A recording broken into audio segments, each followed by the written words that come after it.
ናታን ምንም ነገር ማድረግ አይጠበቅብህ እኔ ማወቅ የምፈልገው እውነቱን ብቻ እባክህ ኤቢ የምትለው ነገር እውነት ነው ወይስ አይደለም ጆርጅ እኔና ናታን እኮ እያወራ ማዬ ይቅርታ እኔ ኤቢ ባለችበት ማውራት አልፈልግም እንዴ ለምን አይ ማዬ በቃ በኋላ ራሴ መጥቼ አውራሻለሁ በጣም ይቅርታ የሰምት ሄደው ታዲያ ዛሬ ጨባክን የሚመስለው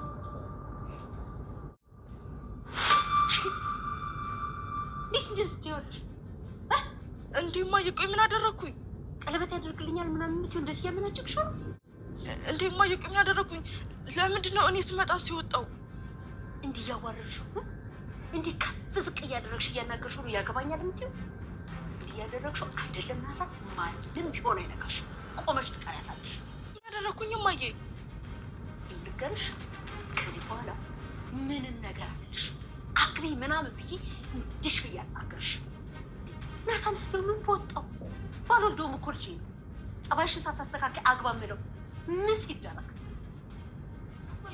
ኧረ ሟያ ያርግሽ አብጌል ደረጃ ዛሬ እንግዲህ ወይዘሮ ማርታ በጥፊ ነው ደርግማ የለቀቀቻት። እሱም እንግዲህ ናታንን በተሳደበችው ወይም ደግሞ መጥፎ ቃላትን በመሰንዘሯ እንግዲህ ወይዘሮ ማርታ እና አብጌልን እንዴት እንደዚህ ታደርጊያለሽ? ይሄን ነገር እንዴት ትናገሪያለሽ?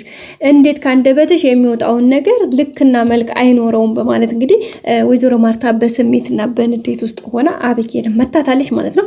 አብጌልም እንግዲህ ምን አደረኩኝ? ምን አጠፋው? ማዬ ለምንድነው እንደዛ የምትመጪኝ? ምክንያቱም ናታን እኔ ስመጣ ለምን ተነስቶ ይሄዳል? ስለዚህ ግዴታ እኔ ስመጣ መቀመጥ ነው እንጂ ያለበት መሄድ የለበትም። ስለዚህ ለዛ ነው የተናገርኩት። ደግሞ የተናገርኩት ጥፋት የለውም እያለች ነበረ ማለት ነው። እንግዲህ ያው አብዬ እንደምታውቁት እሷ የምታደርገውም ነገር ሆነ የምትናገረውም ነገር በእሷ ጋር ምንም አይነት ጥፋት የለውም። በቃ ሰዎች ሁሌም እሷ ትክክል፣ ሁሌም ሰዎች ስህተተኞች ናቸውና እሱን ነገር ስለምታስብ እንግዲህ ዛሬም ያለችው ያነበረ ወይዘሮ ማርታ ግን ናታንን ሪስፔክት እንድታደርገው በቃ ማለት ዲስሪስፔክት እንድታደርገው በጭራሽ አትፈልግም። በዛ ላይ ደግሞ እሷም ካለችበት ከትዳር ከህይወቷ ተሞክሮ ከአንዳንድ ነገሮች ወንድ ልጅን እንኳን አይደለም በፍቅር የምትፈልጊውን ወንድ ልጅ ይቅርና ቀርቶ አይደለም በቃ ኖርማል ወንድ ልጅ በክብሩና በእንትኑ ምንም አይደራደርም። ሶ ዲስሪስፔክት ታደረገችው አንዲት ሴት ወንድ ልጅ በቃ ለኔ አትሆነኝም ብሎ ነው ሙሉ በሙሉ እንትን የሚላችሁ። ሌላ ነገራችሁ ብዙ ሌላ ጸባያችሁ ወንድ ልጅ ሊችል ይችላል። ገብቷችኋል አይደለ? ግን ወንድ ልጅ ከፍ ዝቅ አድርጋ አንዲት ሴት ምንም ያክል እሷ በሀብትም ሊኖራት እውቀትም ሊኖራት ምንም አይነት ነገር ቢኖራት ግን ሪስፔክት ካላደረችው ካላከበረችው እሱን ከፍ ዝቅ አድርጋ የምትናገረው ከሆነ ወንድ ልጅ ምንም አይደራደርም በክብሩና እንግዲህ በዛ ነው ዛሬ ምን ወይዘሮ ማርታ እንግዲህ እንዴት ታደርጊያለሽ በማለት አብጌልን የመታቻት። አብጌልም እንዴት ለምን ማየ እኔ እኮ ሁሌም ትክክል ነኝ እኔ አላጠፋሁም ምክንያቱም እኔ ስመጣ ተነስቶ ስለሄደ በቃ ይሄን መናገር ስለነበኝ ናቁጭ ብለ የታበክ ነው የምትሄደው ነው ያለችውና እንዴት እንደዚህ ያደረግሽው ነው እንዴት ታዲያ እንደዚህ ዲስሪስፔክት ያደረግሽው ከፍ ዝቅ አድርገሽ የተናገርሽው እንደዚህ ያደረግሽው ነው እንዴ ያገባኛል ቀለበት ያስርልኛል እያልሽ ዳንኪራ የምትመጪው ደግሞ ጭራሽ እኔ ሰው መስለሽኝ እውነትም እንደዛ ስለ በነገራችን ላይ ናታን እኮ ባልወልደውም ልጄ ነው እንደውም ላንቺ አይገባሽም ነው ያለቻት ማለት ነው። ምክንያቱም ናታን በቃ ላንቺ እንደውም አይገባሽም ምክንያቱም ናታን የሚገባው በቃ በጣም ትሁት ጎበዝ አስተዋይ ልጅ ነው። ስለዚህ እሱ የሚገባው መልካም ሴት እንጂ እንዳንቺ አይነት በቃ ባለጌና ስዳድግ መጀመሪያ ራሷን ያላስተካከለች ሴት ለናታን አትሆነውም። ስለዚህ ናታንን እኔ ባልወልደውም ልጄ ነው በቃ ካሁን በኋላ እንደውም ናታንን አግቢ እንኳን አይደለም ናታን ይቅርና ሌላ ማንኛውም ወንድ ቢሆን ምን በወጣው ባንቺ የሚቃጠለው ነው ያለችው ማርታ። እንግዲህ በጣም ነው የተናደደችው። ገብታችኋል አይደለ?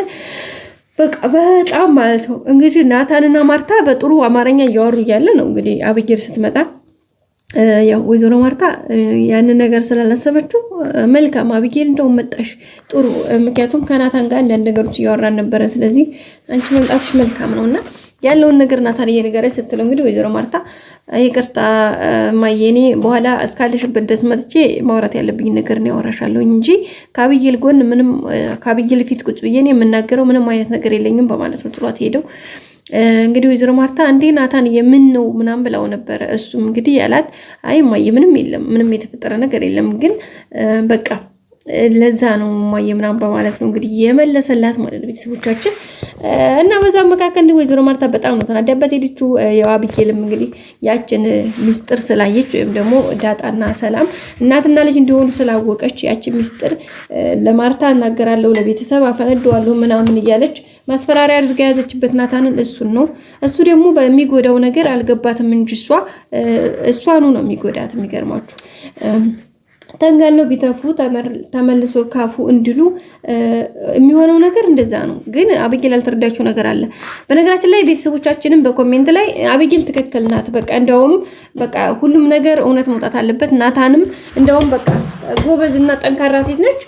እንደውም በቃ በዚህ ነገር ይዛ አንደኛ ሚስጥሩ መውጣት አለበት፣ ሁለተኛ ደግሞ ከናታን ማርገዝ አለባት ነው የምትላላችሁ። እንዴ ጋይስ አይሆንም እኮ ማለት ሪሊ ማለት ራሳችን አድርገን ስናየው አዎ ትክክል ናት እኮ አብጌል እኮ ትክክል ናት ማለት መጠርጠሯ ለነገሮችን የምትረዳበት መንገድ እኮ ኦኬ መልካም ነው። ግን ደግሞ አንዳንድ ነገሮች የሆነ ነገር ትክክል ስለሆነ ብቻ የሆነ ነገሮችን ምንም አይነት ነገሮችን አንናገርም ጋይስ።